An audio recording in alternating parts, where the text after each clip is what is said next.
বন্ধুগণ, আপনারা কি জানেন কোরআনে কোন নবীর নাম সবথেকে বেশিবার উল্লেখ করা হয়েছে? কতবার? আমি বলছি, শুনুন।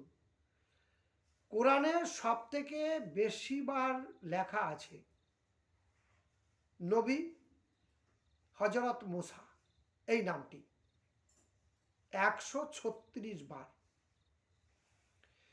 এই মুসা কে ছিলেন?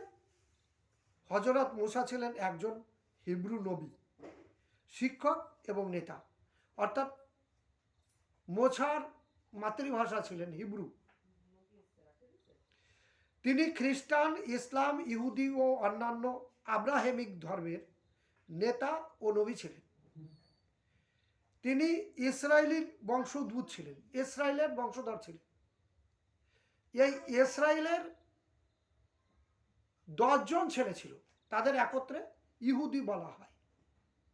তাহলে মুসা যে ইহুদি ছিল এতে কিন্তু কোনো সন্দেহ নেই।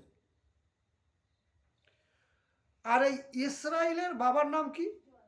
ইসরায়েলের বাবার নাম হচ্ছে আইজাক। আইজাকের বাবার নাম হচ্ছে হযরত ইব্রাহিম।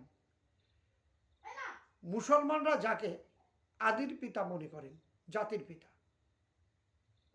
বা আদি পিতা। তাহলে হযরত ইব্রাহিমের নাতি ছেলে হচ্ছে ইসরাইল। জন্ম গোসম প্রদেশ, প্রাচীন মিশর। মৃত্যু নবপার্বণ, মোয়ার রাজ্য, সিরিয়া। জাতীয়তা আমি আগে বলেছি বনি ইসরাইল। পরিচিতির কারণ নবী, রাসূল, তাওরাত। দাম্পত্য সঙ্গী অর্থাৎ স্ত্রীর নাম সফুরা। সন্তান গোসম, ইলিয়েসর। পিতা ইমরান বা ইমরান। এই ইমরানের নামে কিন্তু কোরআনে একটা ছোড়া আছে। মাতা জোকেবদ। আত্মীয় হারুন, ভাইয়ের নাম হারুন। মরিয়াম হচ্ছে বোন। এই মরিয়ামের ছেলে যীশু খ্রিস্ট। তাহলে যীশু খ্রিস্ট কিন্তু ইহুদি ছিল। আমি এখানে একটু আলোচনা করি। মুসলমান ভাই, তোমরা দাবি করো তোমাদের ধর্ম নাকি আদি থেকে। তাহলে তোমাদের ধর্ম যদি আদি থেকে হয়ে থাকে, তাহলে ইহুদিদের ধর্মগ্রন্থের নাম হচ্ছে তৌরাত।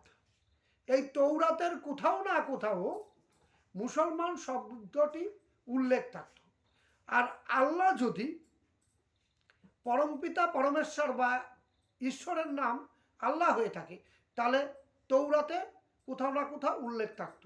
নইলে এই দুটি নাম খ্রিস্টানদের যে বাইবেলের কোথাও না কোথাও উল্লেখ থাকত। অতএব যে কথাগুলো আপনারা দাবি করেন সেটা যে সম্পূর্ণ মিথ্যা।